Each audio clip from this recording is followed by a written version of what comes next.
Puji Tuhan. Puji Tuhan. Haleluya. Siapa yang siap dengarkan firman Tuhan? Lambaikan tangan saudara. Bisa beri tepuk tangan yang paling meriah buat Tuhan kita Yesus. Biarlah firman Tuhan kita dengarkan bersama-sama dan akan kita bawa pulang memberkati kita semua. Mari kita lihat tema kita. Oh iya saudara, kalau saudara lihat video tadi, ya ini orangnya sama. Ya, orangnya sama loh. Hanya beda. Beda apanya? Ini gara-gara istri saya nih.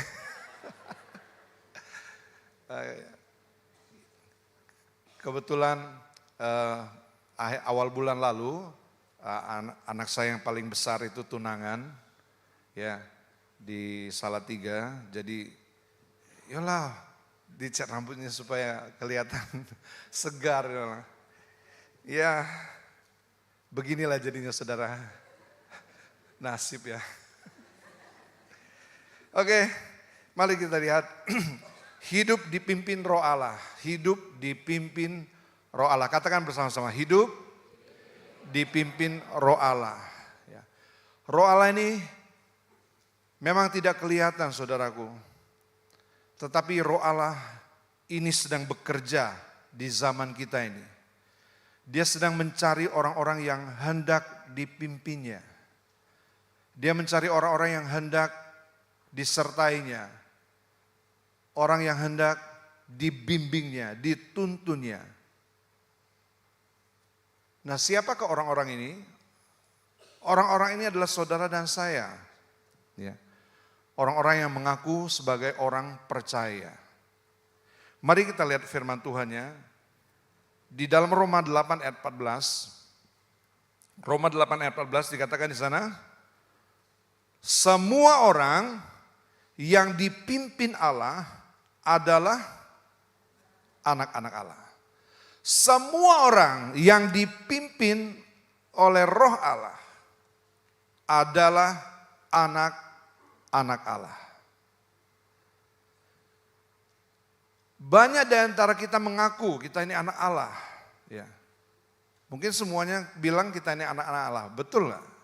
Betul, kita memang anak-anak Allah. Masalahnya adalah pertanyaannya, apakah kita sebagai anak Allah dipimpin oleh Roh Allah? Coba bertanya kepada diri saudara. Dalam kesadaran kita, kita ini adalah anak Allah. Harusnya memang diri kita dipimpin oleh Roh Allah. Nah ini juga ditegaskan bahwa kita memang benar-benar adalah anak Allah. Dikatakan di Yohanes 1 ayat 12. Di sini mengatakan, tetapi semua orang yang menerimanya. Saudara sudah menerima Yesus semua? Saudara sudah menerima Yesus? Saya percaya saudaraku ada di tempat ini adalah karena saudara menerima Tuhan Yesus sebagai Tuhan dan Juru Selamat kita. Yang menerimanya diberinya kuasa. Waktu kita menerima saja, menerima nama Yesus, menerima pribadi itu menjadi Juru Selamat pribadi kita. Ya, waktu kita terima saja itu sudah diberi kuasa. Kuasa ini exousia atau otoritas. Tapi otoritas itu kita dapatkan dari Roh Allah yang sudah ada dalam diri kita. Sebab tidak mungkin kita bisa mengaku Yesus adalah Tuhan kalau tidak dari Roh Allah. Ya. Karena Roh Allah yang ada di dalam diri kita yang membuat kita percaya kepada Tuhan kita Yesus. Jadi kita percaya kalau Roh ini bekerja di dalam diri kita, kita diberi kuasa untuk menjadi anak Allah. Ya, diberinya kuasa menjadi anak-anak Allah. Cuman tadi masalah pertanyaannya adalah apakah kita anak-anak Allah? Kita sadarkah bahwa kita dipimpin oleh Roh Allah? Jadi ada Roh Allah yang ada di dalam hidup kita yang mengendalikan hidup kita harusnya. Mengendalikan semua keinginan-keinginan kita. Menguasai kita. Untuk mengikuti pimpinan Roh Allah. Tapi pada kenyataannya bagaimana saudara? Pada kenyataannya bagaimana? Banyak di antara kita tahu kita ini anak Allah, kita tahu Roh Allah memimpin hidup kita harusnya. Tapi berapa banyak di antara kita yang tidak taat kepada pimpinan Roh Allah itu? Berapa banyak di antara kita yang kita sadar, wah aku tidak taat, aku sering kali memberontak kepada suara Roh Allah yang menginginkan aku dipimpin menuju ke jalan yang benar, kita memilih ke jalan yang salah justru. Padahal kita ini adalah anak-anak Allah. Bahkan di antara kita mungkin ini ada para penyembah berhala juga. Tuhan sudah memberikan rohnya kepada kita. Yang harusnya roh itu membuat kita menjadi taat. Mengikuti Roh Allah. Mengikuti pimpinan Roh Allah. Dan kita sebagai anak Allah ternyata kita bawa diri kita hidup sembarangan. Hidup dengan percabulan, kecemaran, hawa nafsu, nafsu jahat, penyembahan berhala tadi dikatakan. Nah itu sebabnya kalau kita membaca di Yakobus 4 ayat yang kelima, ya Yakobus 4 ayat kelima saya bacakan, jangan kamu menyangka begini, jangan kamu menyangka bahwa kitab suci tanpa alasan berkata. Ada alasan kitab suci ini berkata, bukan tanpa alasan. Apa yang dia katakan? Roh yang ditempatkan Allah di dalam diri kita. Roh yang Allah tempatkan di dalam diri kita. Jadi ingat, di dalam diri kita sudah ditempatkan Roh Allah. Apa kalimat selanjutnya? Diingininya roh yang di dalam diri kita beserta seluruh hidup kita, begitu Allah mengingininya. Itu sebab dia katakan kadang-kadang dia cemburu. Diingininya dengan cemburu. Dia cemburu. Melihat Roh Allah yang diam di dalam diri kita. Bukan membuat kita taat. Malah bukan Roh Allah itu yang menjadikan kita tidak taat. Ya. Ada roh daging kita. Hawa nafsu kita. Justru itu yang membuat Allah itu cemburu. Dia sudah berikan roh itu kepada kita. Dan kita tidak menggunakannya dengan baik. Bahkan dia tidak aktif sama sekali. Tadinya memang kita ini, Roh Allah itu sudah mati.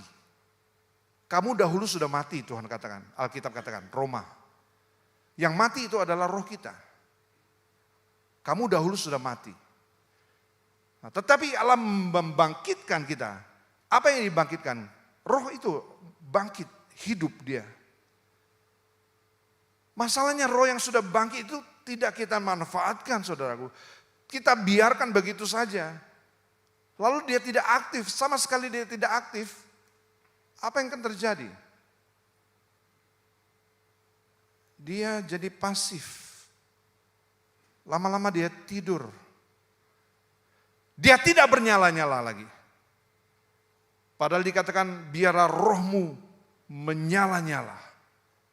Dan layanilah Tuhan. Roh kita jadi padam nanti. Itu sebabnya dia mengingininya dengan cemburu. Bahaya kalau Allah sudah cemburu dilampiaskan kepada kita. Ya.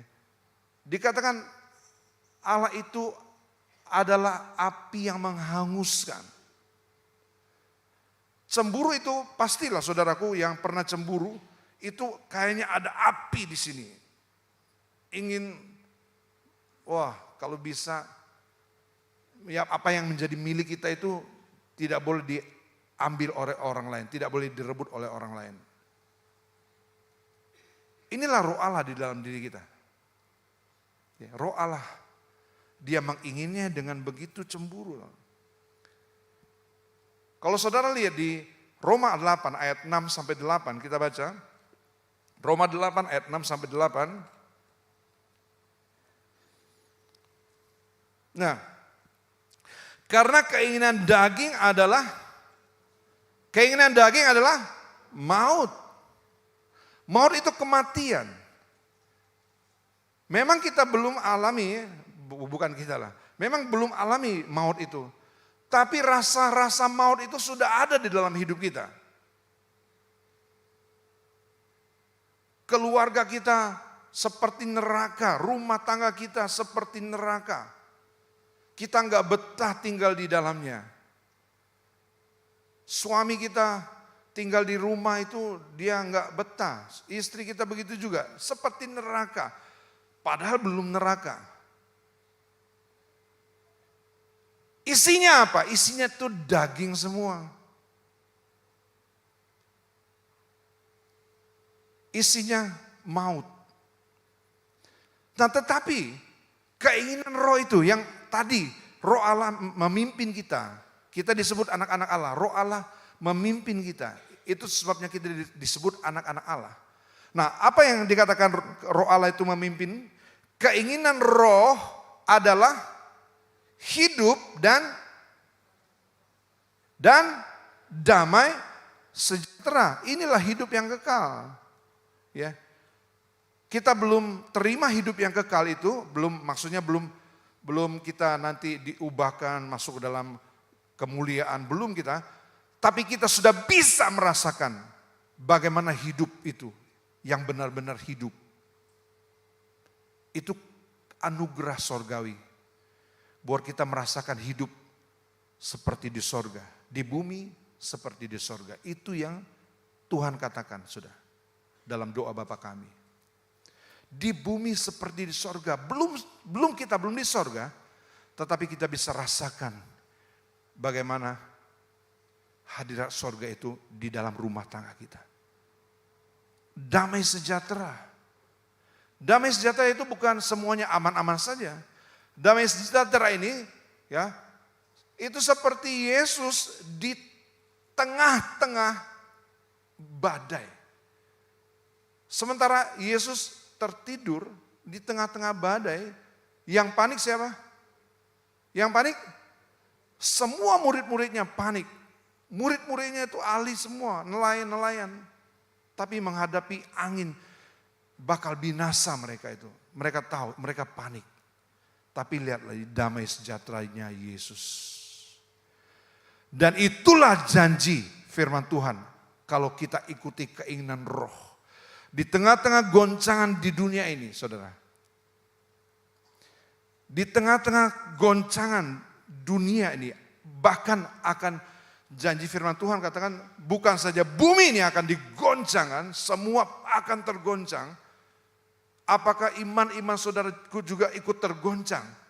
Sedangkan kita punya kerajaan yang tidak tergoncangkan.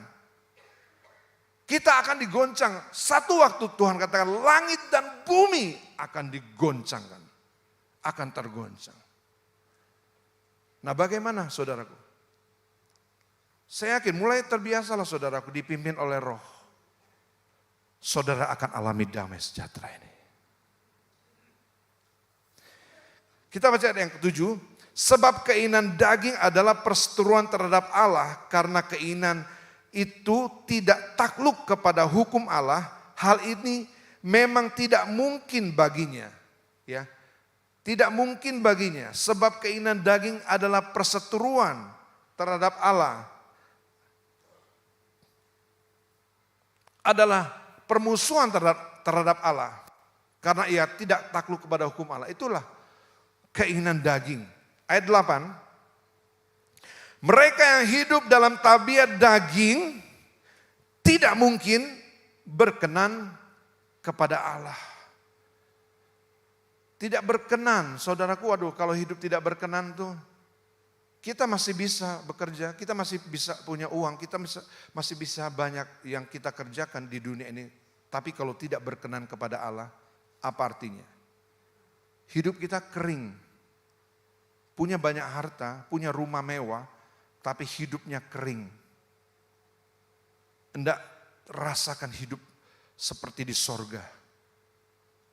Hidup yang kering itu seperti di neraka. Sebelum sampai orang itu ke neraka. Itulah hidup. Kalau kita ikuti daging kita, hawa nafsu kita. Tetapi orang-orang yang dipimpin Roh Allah, dia akan merasakan hidup dan damai sejahtera. Siapa yang merindukan hidup damai dan sejahtera? Haleluya, haleluya, beri kemuliaan bagi Tuhan. Jadilah kepada iman saudara-saudara semua. Bahwa saudara ingin hidup dan dalam damai sejahtera Tuhan. Nah saudara, ada contoh orang yang, ini tokoh gereja yang bernama George Mueller. Ya, dia meninggal di usia 93 tahun. Ya. Lama ya, wow. Nah siapa dia ini? Dia ini the man of faith who dare to trust God for great and mighty things. Dia adalah orang beriman. Imannya itu seperti apa? Imannya itu dia berani mempercayai Allah untuk perkara yang besar dan luar biasa. Nah siapa dia ini? Dia ini adalah seorang penginjil, misionaris, dan filantropis Kristen. Filantropis itu dia bukan hanya menyumbang itu satu waktu, tetapi satu ketika saja. Tapi filantropis itu dia diberkati, dia memang untuk mendedikasikan apa yang dia miliki untuk amal ini, untuk banyak orang, untuk sosial. Nah, dia, saudaraku, dia punya panti asuhan, 5 panti asuhannya. Ya, pada akhir hidupnya dia mendirikan 5 panti asuhan yang menampung lebih dari 10.000 anak yatim selama hidupnya. Nah ini memang dia di zaman perang itu, perang dunia pertama waktu. Ya, kurang lebih tahun 1800 itu, 1898 dia meninggal.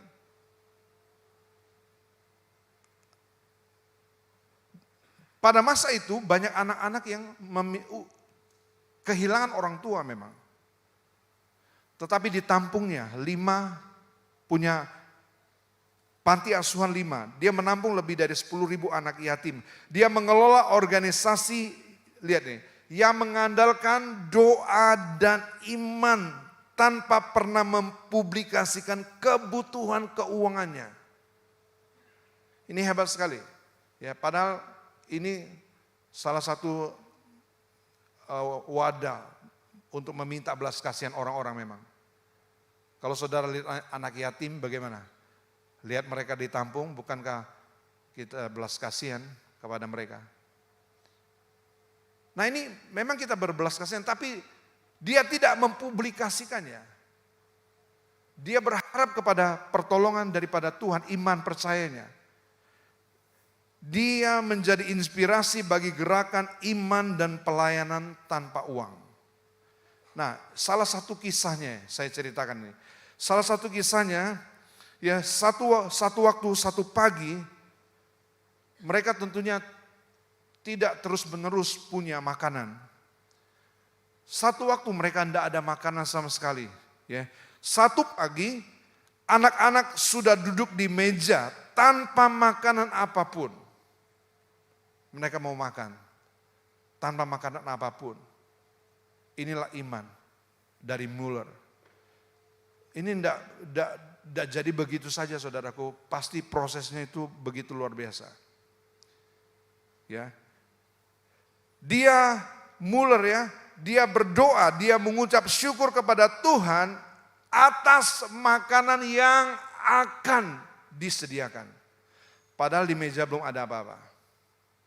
Nah luar biasanya saudaraku, ini perbuatan Tuhan memakai doa-doa orang-orang percaya, orang benar. Orang yang mengimani perkara-perkara besar terjadi dalam kehidupannya. Apa yang terjadi saudaraku? Beberapa menit kemudian seorang tukang roti mengetuk pintu. Mengatakan bahwa ia merasa terdorong untuk membuat roti lebih banyak dari biasanya. Dan ingin memberikannya. Ya. Terus tidak berhenti sampai situ. Tidak lama setelah itu seorang tukang susu datang karena gerobaknya rusak di depan pintu rumah anak yatim itu, pintu rumah panti asuhan itu, dan memberikan semua susunya untuk anak-anak itu. Nah ini luar biasa nih, baru satu kisahnya dari ratusan kisah yang dia alami, dia pernah mengalami semua. Itulah orang-orang yang mengandalkan pimpinan Tuhan. Mengandalkan pimpinan roh Tuhan di dalam kehidupannya. Saudara, saya punya kesaksian juga, satu kesaksian saya. Ya saya digerakkan oleh Tuhan, digerakkan oleh pimpinan Tuhan, oleh roh Tuhan. Saya percaya waktu itu untuk memberikan sejumlah uang kepada seorang hamba Tuhan. Memang tergerak sekali, Tuhan saya nggak punya banyak, tapi Tuhan gerakkan saya. Saya bilang Tuhan ya oke aku lepaskan, Engkau tahu apa yang aku butuhkan Tuhan. Tidak berapa lama saudaraku, beberapa hari kemudian Tuhan kembalikan lagi 2 kali lipat dari apa yang saya berikan. Saya disclaimer dulu ya, bukan semua orang akan mengalaminya. Benar kalau kita punya niat seperti ini, itu mesti harus digerakkan oleh roh Tuhan. Pastikan itu ada roh yang bergerak di dalam hati kita untuk kita memberikannya. Nah sekarang mari kita lihat contoh Alkitab kita.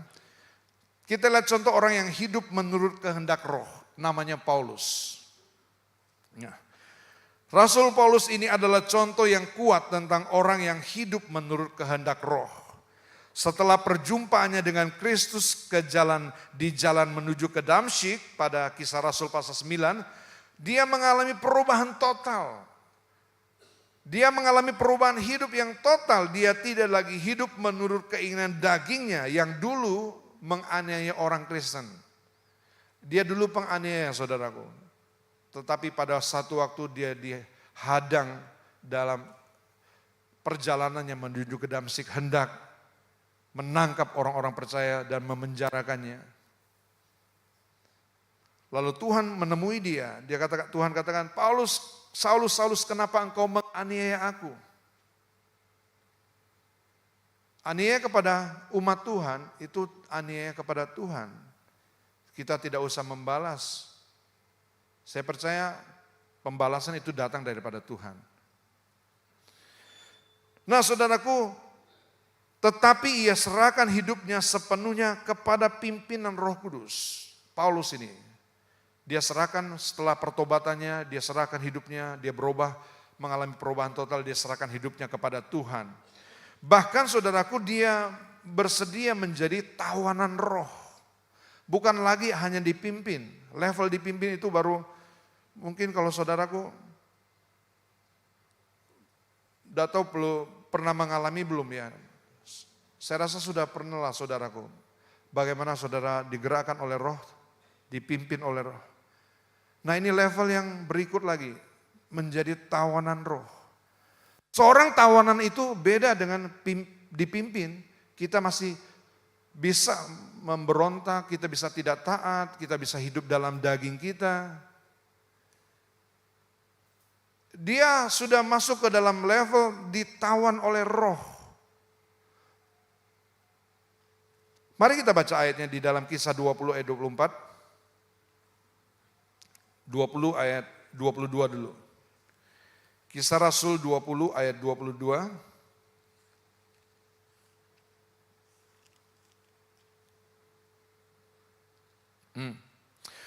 Tetapi sekarang ya, sebagai tawanan roh. Kalau kita membaca tadi, kita masuk di level dipimpin oleh roh. Itu pun ada beberapa di antara kita yang belum mengerti mungkin. Siapakah roh itu? Makanya kita hadirlah di doa 10 hari. Supaya kita dijelaskan tentang Roh Kudus dan bagaimana dia bekerja. Ya, hari Pentakosta itu hari memperingati kepenuhan hari datangnya Roh Kudus, pencurahan Roh Kudus, lahirnya gereja Tuhan. Perlu kita mendengar saudaraku. Tidak tahu apakah saudara mengerti level ini. Sebelum saudara dipimpin oleh roh, maka saudara dipimpin oleh keinginan daging, saudara. Kalau keinginan daging lebih menonjol, pasti roh itu padam. Nah, saya tidak tahu saudaraku, keinginan daging atau keinginan roh saudaraku yang lebih besar. Kalau saudara tidak biasa bergaul dengan Allah, pasti keinginan daging kita yang menonjol. Bahkan di antara kita mungkin ada pribadi-pribadi yang tidak mampu mengendalikan dirinya. Tidak mampu mengendalikan keinginan dagingnya. Hanya bertahan mungkin 2 jam di sini, di ruangan ini. Tapi setelah keluar dari gereja, kita sudah ikuti keinginan daging kita. Kita seperti orang yang liar. Tetapi sekarang sebagai tawanan roh, ini ya, aku pergi ke Yerusalem dan aku tidak tahu apa yang akan terjadi atas diriku di situ. Dia tidak tahu, memang tidak tahu. Ditawan oleh roh, dipimpin oleh roh, bukan kita tahu semua ke depan. Itu kalau kita dikasih karunia untuk mengetahui, itu luar biasa. Nah ini saudara jelas Paulus bilang, aku tidak tahu apa yang akan terjadi atas diriku. Tapi yang dia tahu adalah, ini ayat 23. Selain daripada yang dinyatakan Roh Kudus dari kota ke kota kepadaku. Bahwa apa menjadi tawanan roh? Penjara dan sengsara menunggu aku. Wow. Penjara dan sengsara menunggu aku. Siap nggak kalau saudaraku dibeginikan? Siap nggak? Mungkin kalau tanya sama dirimu sendiri, oh, aku siap nggak ya? Tuhan tolonglah supaya kalau kita masuk ke level ini, saudara kita kehilangan kehendak daging kita memang. Kita ikuti keinginan roh. Tapi pasti ujungnya kehidupan tadi. Bahkan damai sejahtera itu saudara dapatkan. Di tengah goncangan, saudara tetap tenang.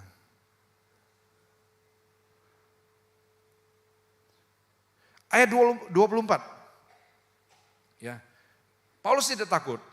Dia katakan begini, tetapi aku tidak menghiraukan nyawaku sedikit pun. Aku tidak hiraukan sekalipun penjara menunggu aku. Sekalipun sengsara menanti aku.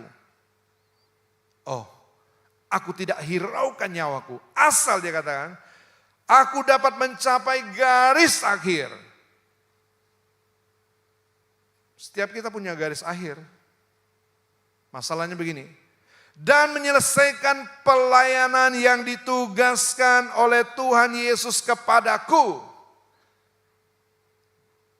Dalam diri kita, ini ada tugas dan pelayanan yang dipercayakan kepada kita. Saudara jangan pikir tidak ditagih oleh Tuhan ketika di dalam kemuliaan, dia akan tagih semua orang, setiap anak-anaknya, yang dia sudah percayakan talenta itu. Kepada saudara-saudara semua ada talenta yang dia berikan kepada kita. Percayalah, satu waktu dia akan tagih. Apa yang kau perbuat dengan talentaku? Itu adalah tugas dan pelayanan yang dipercayakan kepada kita. Ingat, itu adalah tugas dan pelayanan yang dipercayakan kepada kita. Harus kita selesaikan. Kalau enggak, saudaraku, perjalanan yang tidak selesai.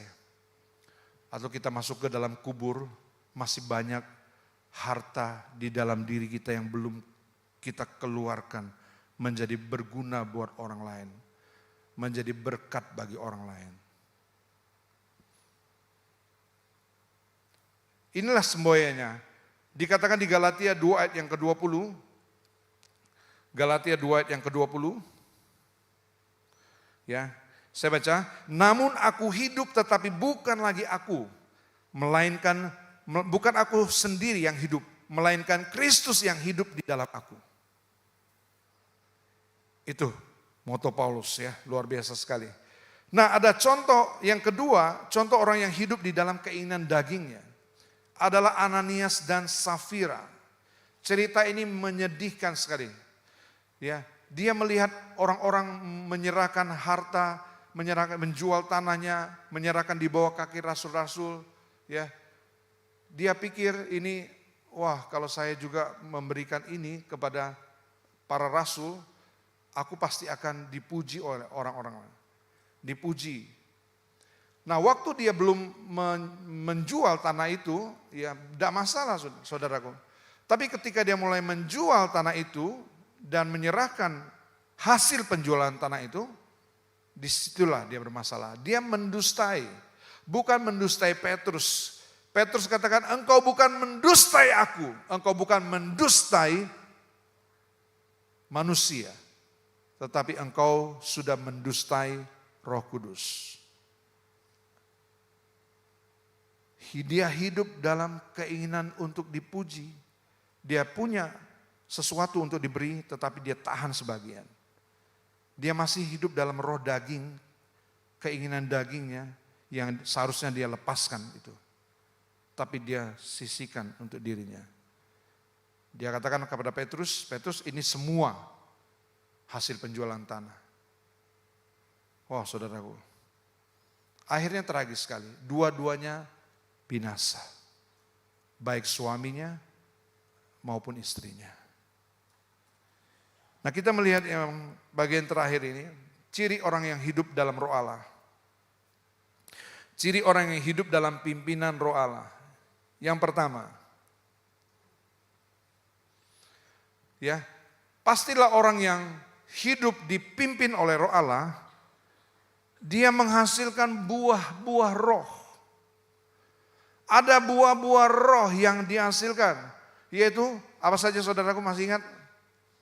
Orang-orang Kristen, 9 buah roh. Coba tanya kanan kirimu, kamu ingat 9? Apa?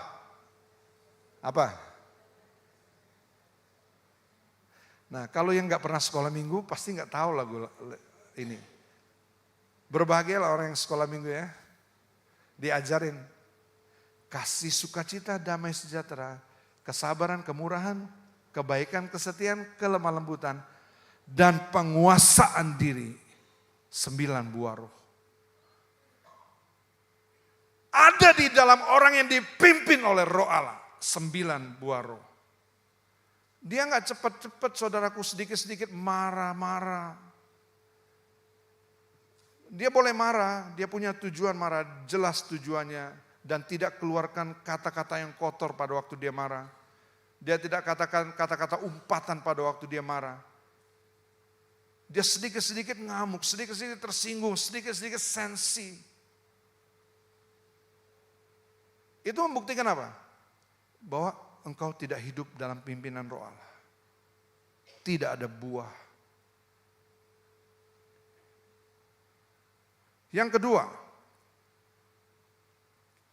punya pengendalian diri dari keinginan daging. Nah, buah yang ke-9 kita tahu tadi dikatakan itu pengendalian diri, penguasaan diri. Pastilah orang-orang yang dipimpin Roh Allah itu dia punya pengendalian diri, dia punya penguasaan diri.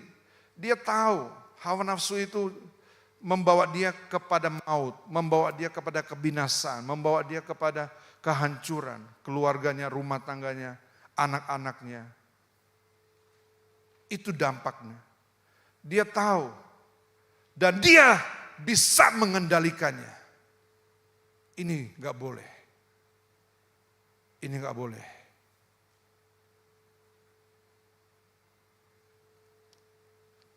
Kenapa kalau saudara kalah? Kalah terus. Keinginan daging itu kalau kita pelihara terus, dia semakin hari semakin besar dan semakin kuat. Kalau saudaraku penuh keinginan daging saudara tidak bisa dikontrol, saya sarankan untuk berdiam diri lebih banyak, mengosongkan diri saudara. Berpuasa, ambil waktu. Sampai Roh Allah memenuhi kita lagi. Supaya kita tahu mengendalikan diri terhadap keinginan-keinginan daging. Yang ketiga, hidup seturut firman Tuhan, bukan keinginan manusia. Hidup seturut firman Tuhan. Jadi kalau saudara misalnya bingung, apa sih keinginan roh, dipimpin oleh Roh Allah itu seperti apa sih dalam kehidupan kita? Nah, orang yang dipimpin Roh Allah itu, dia hidupnya seturut ini. Tapi kalau saudara tidak pernah baca ini, bagaimana saudara bisa tahu hidup dipimpin oleh Roh Allah itu berdasarkan firman Tuhan, apa yang boleh dan apa yang tidak boleh? Baca Alkitab saja enggak pernah. Oh, saudara mungkin bisa pakai HP ya. Pakai HP itu banyak gangguannya. Sebentar-sebentar kling, sebentar-sebentar Shopee.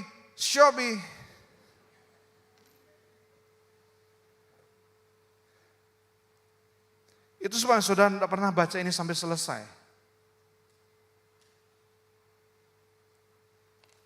Saya pernah baca ini sampai selesai. Kalau saya hitung-hitung baru 6 kali sampai selesai. Bagaimana saudara bisa tahu dipimpin oleh Roh Allah kalau saudara tidak pernah membaca firman Tuhan? Pasti dipimpin oleh Roh Allah itu tidak pernah bertentangan dengan firman Tuhan ini. Ya, tidak pernah. Nah, yang keempat, ini pengalaman beda lagi. Yang keempat ini kita peka terhadap suara Roh Kudus. Ini dalam kehidupan kita sehari-hari yang mungkin tidak ada firman Tuhannya, kita mau mengambil keputusan. Bagaimana kalau ada firman Tuhan kita bisa baca firman Tuhan, kita tahu ini firman Tuhan bilang gak boleh. Nah, pengalaman ini coba kita baca di dalam Kisah Para Rasul 27 ayat yang 8 sampai yang ke-11. Kisah Para Rasul 27 ayat 8 sampai 11. Ya. Sesudah itu kami dengan susah payah melewati tanjung itu. Sampailah kami di sebuah tempat bernama Pelabuhan Indah dekat kota Lasea. Ini perjalanan Paulus menuju ke Roma. Dia sebagai tawanan roh. Dia ikuti apa keinginan roh. Membawa dia ditawan, dibelenggu. Dia ikuti ya. Nah, sementara itu dia dibawa pakai kapal, ya, dibawa pakai kapal ini di Pelabuhan Indah tadi. Nah, sementara itu sudah banyak waktu yang hilang, waktu puasa sudah lampau dan sudah berbahaya untuk melanjutkan pelayaran. Berbahaya untuk melanjutkan pelayaran. Sebab itu Paulus memperingatkan mereka, katanya. Nah, siapa Paulus ini? Paulus ini bukan nahkoda. Dia tidak tahu apa yang terjadi ke depan, tetapi dia peka terhadap Roh Kudus, peka terhadap pimpinan Roh Allah di dalam dirinya. Jadi dia menasihatkan ini kepada orang-orang yang di kapal itu. Dia katakan, saudara-saudara, aku lihat bahwa pelayaran kita akan mendatangkan kesukaran-kesukaran dan kerugian besar, bukan saja bagi muatan dan kapal, tetapi juga bagi nyawa kita. Ini belum terjadi memang. Bukan nebak-nebak juga. tetapi dia peka terhadap pimpinan roh Tuhan di dalam dirinya. Ya. Kapal sudah ada, semua perlengkapan sudah siap sedia. Tapi dia bilang, tidak baik ini. Bukan hanya bagi kapal tapi bagi nyawa kita. Terus, nah, tetapi perwira itu lebih percaya kepada jurumudi dan nakoda. Nah inilah saudaraku, jurumudi itu punya pengalaman memang. Tapi pengalaman tidak bisa menandingi roh Allah, dipimpin oleh roh Allah. Orang-orang yang dipimpin roh Allah itu. Hari-hari ini saudaraku, banyak strategi-strategi dibuat. Tetapi saya percaya saudaraku, kalau saudara dipimpin oleh roh Allah, tidak bisa mengalahkan. Kepekaan kepada roh Allah. Nah apa yang dikatakan tadi? Kita buka firman Tuhan sedikit lagi.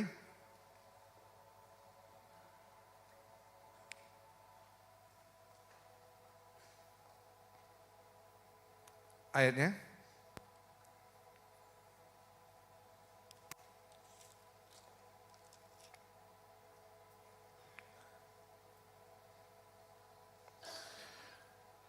Ya, tetapi perwira itu lebih percaya kepada jurumudi dan nakodanya daripada perkataan Paulus. Dia tidak percaya. Kita baca ayat 18 sekarang. Ayat 18. Nah, mereka akhirnya mengalami benar-benar. Kapal mereka diombang-ambingkan oleh badai gelombang. Ya.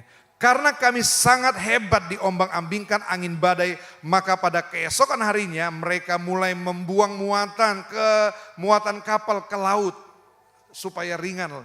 Ini dikosongkan. Ya terus ayat 19. Dan pada hari yang ketiga mereka membuang juga alat-alat kapal dengan tangan mereka sendiri. Jadi dibuang juga semua alat-alat yang ada di kapal itu. Bagi keselamatan mereka mungkin.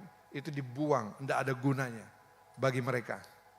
Apa yang terjadi seterusnya?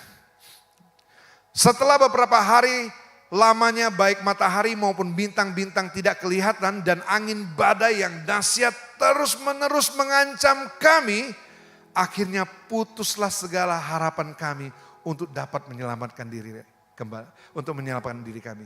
Lihatlah, putus asa sudah, tapi lihat bagaimana orang yang ada Paulus di situ. Ayat 21. Dan karena mereka beberapa lamanya tidak makan, berdirilah Paulus di tengah-tengah mereka dan berkata, saudara-saudara, jika sekiranya nasihatku dituruti, supaya kita jangan berlayar dari kereta, kita pasti terpelihara dari kesukaran dan kerugian ini. Terus, tetapi sekarang, juga dalam kesukaran ini, tidak masalah bagi Paulus. Melalui kesukaran ini dia kata, aku menasihatkan kamu supaya kamu tetap bertabah hati, tetap semangat punya semangat. Sebab tidak seorang pun di antara kamu yang akan binasa kecuali kapal ini yang akan hancur. Tapi nyawa-nyawa kita semua selamat. Terus, karena tadi malam seorang malaikat dari Allah, yaitu dari Allah yang aku sembah sebagai miliknya berdiri di sisiku. Apa yang dikatakan? Dan ia berkata, jangan takut Paulus, engkau harus menghadap kaisar.